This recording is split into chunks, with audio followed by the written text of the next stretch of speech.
بصيرا متكلما. بسم الله الرحمن الرحيم.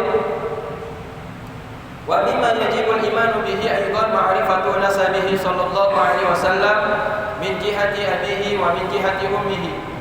فأما نسبه صلى الله عليه وسلم من جهة أبيه فهو سيدنا محمد بن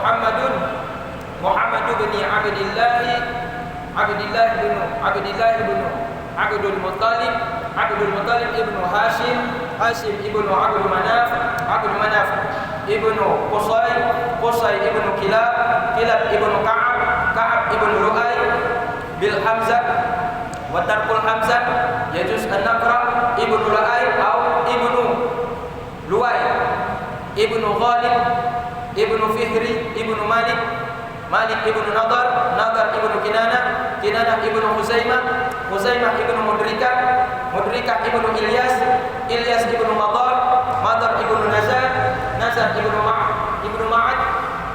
معد ابن عدنان. والإجماع منعقد على هذا النسب إلى عدنان وليس فيما يعده إلى آدم طريق صحيح فيما ينقل. Bismillahirrahmanirrahim. Dan di antara hal yang wajib untuk diimani dalam tauhid, wajib diyakini. Yang tidak meyakini kafir. Termasuk di dalamnya juga adalah ma'rifatuhu, mengetahui nasab Nabi Muhammad sallallahu alaihi wasallam, keturunan asal usul Nabi Muhammad, min jihati abihi, dari arah ayahnya, wa min jihati ummihi, dan dari arah ibunya. Mana dalil yang menunjukkan hal tersebut? Sebagian ulama berpendapat dengan perkataan Nabi Muhammad sallallahu alaihi wasallam,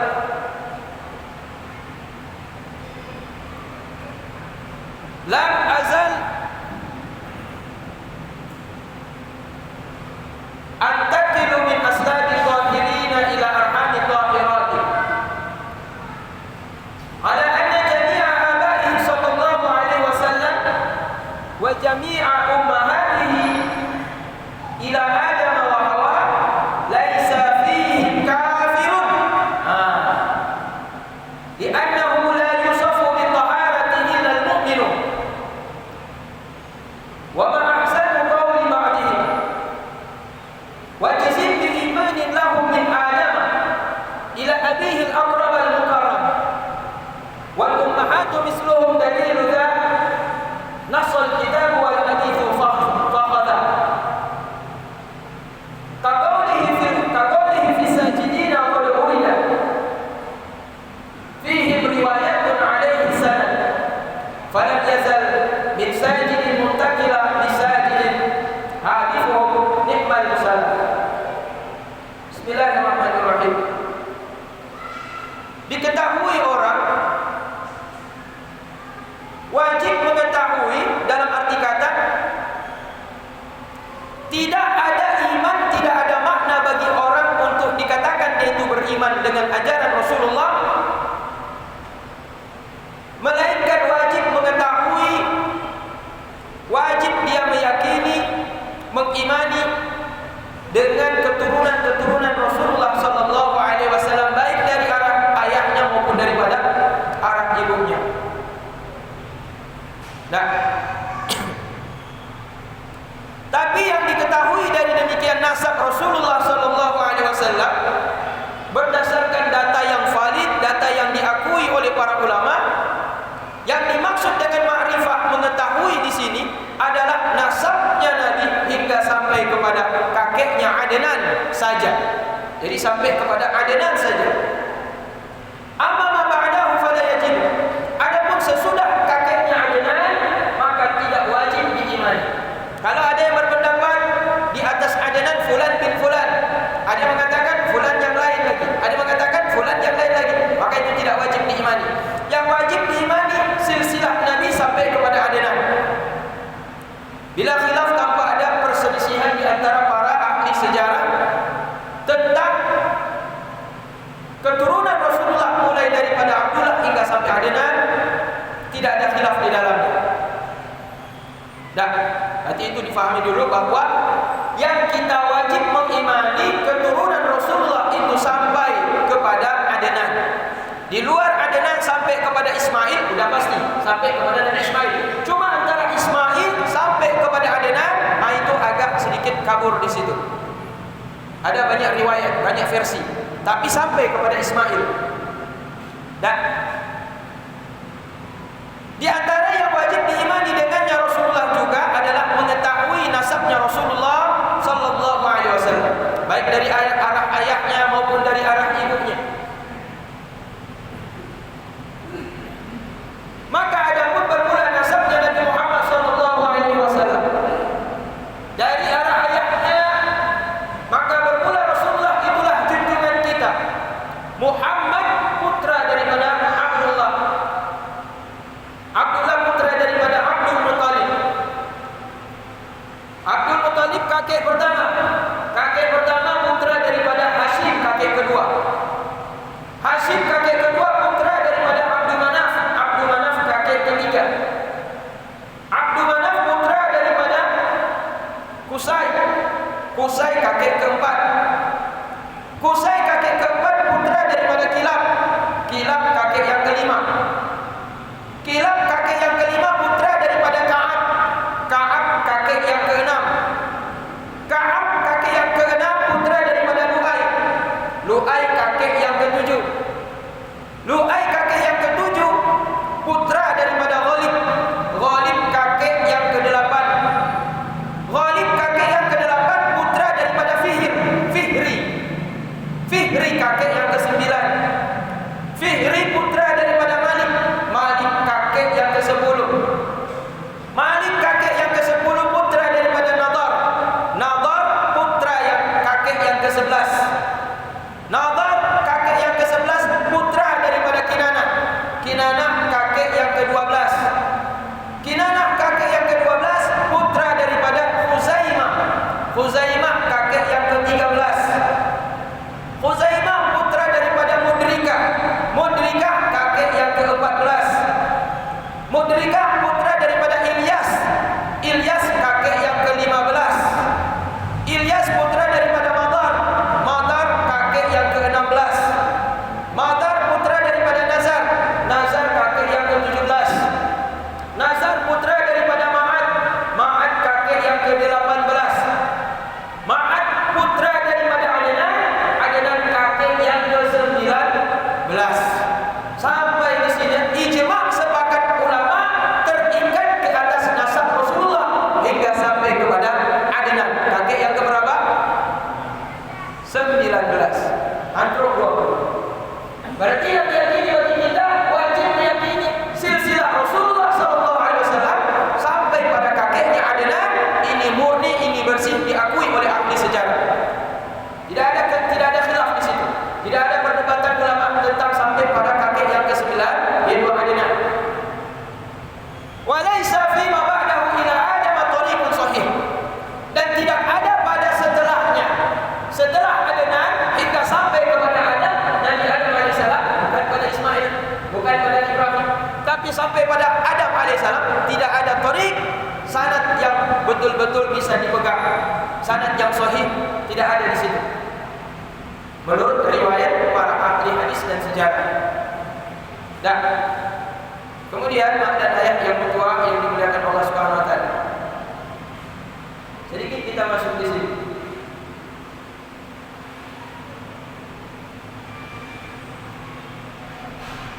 Nabi putra daripada Abdullah. Abdullah putra daripada Abdul Muttalib. Abdul Muttalib. Nama asli Abdul Muttalib bukan Abdul Muttalib. Nanti bapak cek lagi dalam sejarah. Nama kakek Abdul Muttalib, nama kakek yang pertama Rasulullah bukan namanya Abdul Muttalib. Nama Abdul Muttalib sebenarnya nama daripada ayah Abdul Muttalib. Kan Abdul Muttalib. Abdul Muttalib ini punya ayah. Ayahnya saudara daripada Muttalib. Ayah Abdul Muttalib Saudaranya namanya Muttalib. Ayahnya ini punya anak, kemudian menikah, diberilah nama, saya sudah lupa namanya. Apa di sini disebutkan atau tidak? Di sini coba lihat nanti. Abdul Muttalib.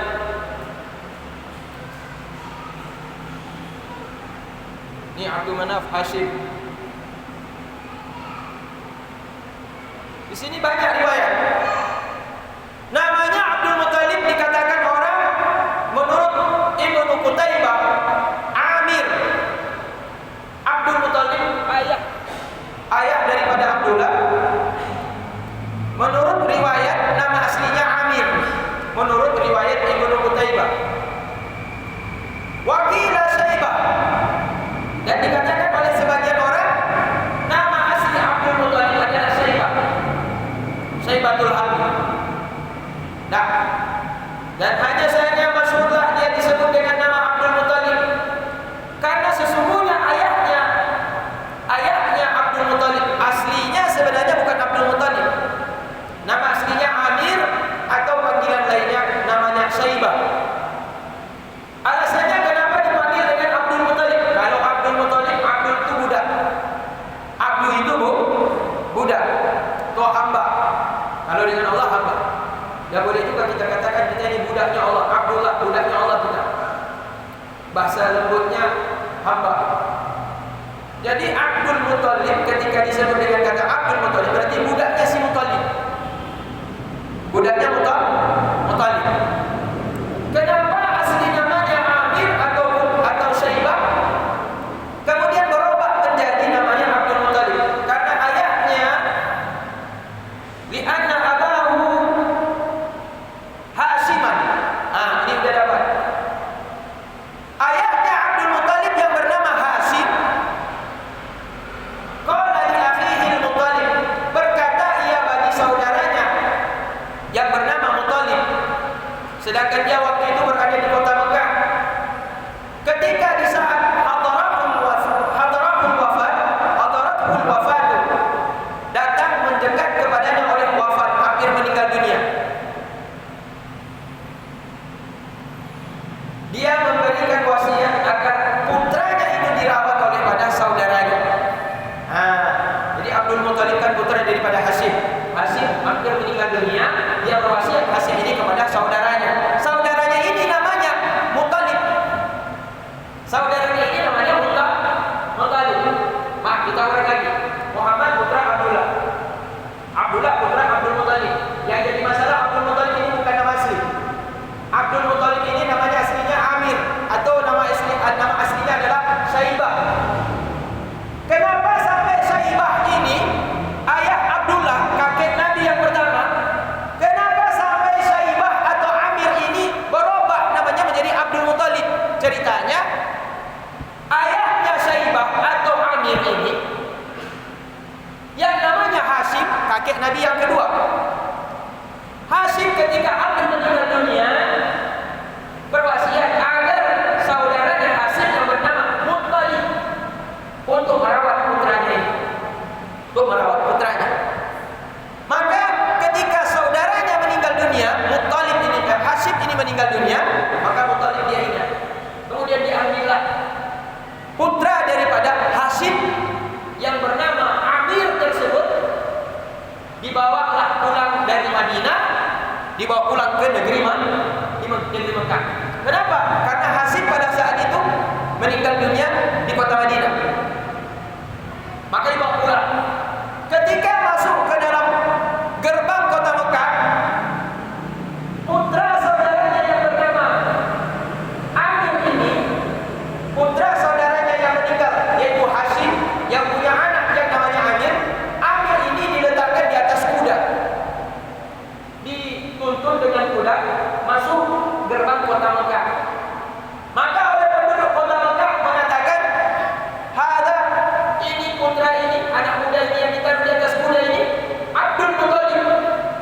Karena yang bawa adalah Muttalib, saudara pada Hashim, saudara dari Hashim. Karena Muttalib yang membawa, masyarakat menyebut itu adalah budak daripada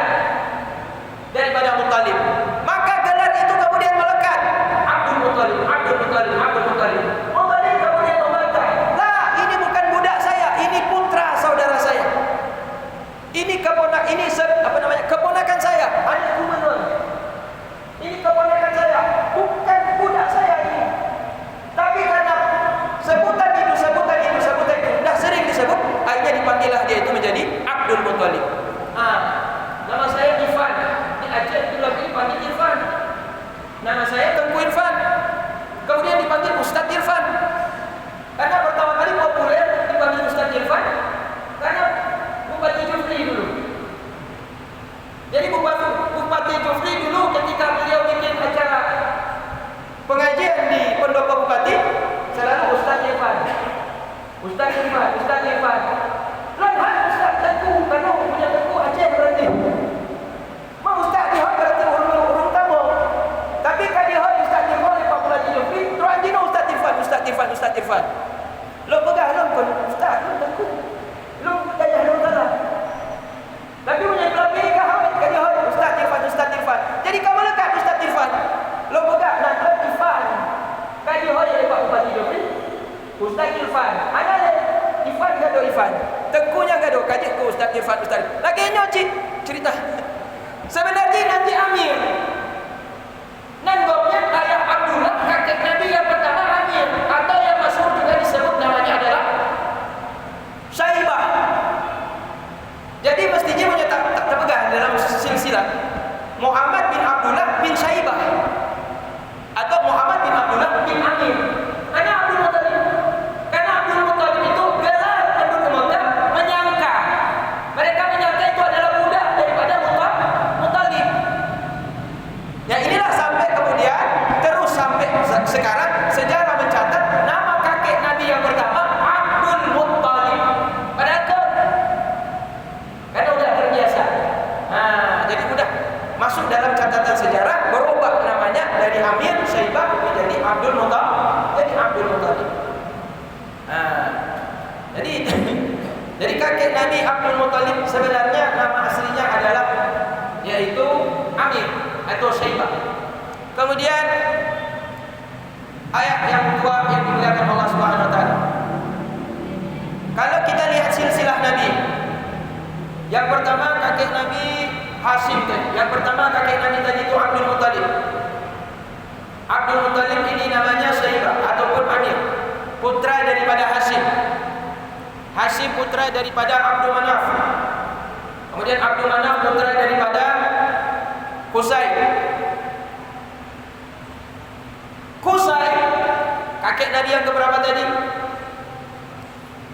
Yang pertama Abdul Muttalib, yang kedua Hashim, yang ketiga Abdul Manaf, yang keempat Qusay. Qusay ini termasuk salah satu kakek Nabi yang mengangkat derajat keturunan Nabi. Termasuk salah satu kakek Nabi yang mengangkat derajat keturunan Nabi. Kenapa Qusay termasuk yang terkenal di antara kakek-kakek Nabi yang lainnya? Dia punya pengaruh luar biasa di kota Mekah. Qusay kakek Nabi ini punya pengaruh yang luar biasa di kota Mekah. Kenapa? Karena kota Mekah itu banyak suku. Dan masing-masing suku ingin mendapatkan posisi pangkat derajat yang tinggi. Tapi dalam peperangan antar suku, Qusay termasuk panglima. Qusay ini termasuk panglima, komandan perang. Maka kemuliaan itu diberikan kepada Qusay, dan sejak itu Qusay sampai kepada anaknya Abdul Manaf dan sampai kepada Hashim, sampai kepada Abdul Muttalib mendapatkan derajat yang tinggi di kota Mekah.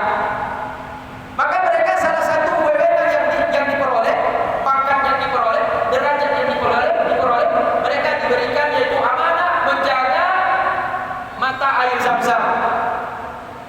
Mata air Zam-Zam. Sejak kapan sejak Qusay diberikan amanah untuk menjaga mata air Zam-Zam? Pada masa kakek Nabi yang bernama Abdul Muttalib, yang sebenarnya tadi Amir, mata air Zam-Zam itu sudah tersumbat. Kagak ada anak mohon tempat mata air jinya kagak ada. Penyebabnya karena dalam riwayat dikatakan terjadi perang, kemudian karena terjadi perebutan posisi kepala-kepala suku yang penting, salah satu tokoh pada zaman mata air itu ditimbun. Tapi untuk menandakan bahwa nanti kalau digali mudah untuk didapatkan, ada sebuah wedang emas dimasukkan ke dalam dan pelana emas diletakkan juga di dalam. Kemudian ditutup dengan pedang dan pelana emas itu, ditimbunlah dengan pasir. Kemudian mereka keluar dari kota Mekah. Sudah malas mereka, tidak mau lagi bertengkar dengan sesama suku. Dan tiba hingga sampai kepada kakek Nabi yang pertama, Abdul Muttalib.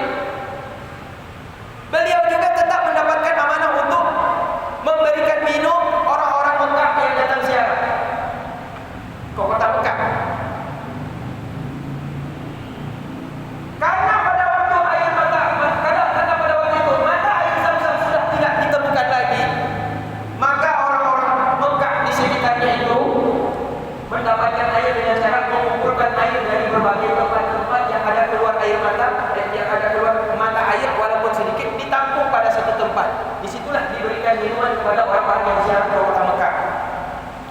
Sehingga menyulitkan bagi Abdul Muttalib ini, sulit bagi dia untuk memberi minum para zairin, orang-orang yang ziarah berkunjung ke Ka'bah. Sehingga terpikirlah dalam pikirannya, teringat dia dengan mata air Zam-Zam tersebut. Teringat Abdul Muttalib dengan mata air Zam-Zam tersebut. Karena teringat terbawa ke dalam mimpi. Kerinduan dia untuk mendapatkan mata air Zam-Zam itu terbawa ke dalam mimpi. Dan di dalam mimpi dia dimimpikan oleh Allah Subhanahu wa taala, ada petunjuk diarahkan, engkau gali posisinya di sini, engkau akan dapat lagi mata air tersebut. Senangnya Abdul Muttalib mendapatkan petunjuk tadi. Besok paginya dia bawa putranya satu-satunya yang bernama Haris. Haris anak pertama daripada Abdul Muttalib. Dan waktu itu belum ada Abu Lahab, belum ada Abbas, belum ada Hamzah, belum ada Abu Thalib, belum ada Abdullah pun belum lahir. 11 orang putra daripada Abdul Muttalib waktu itu belum ada, yang ada satu yang pertama Haris.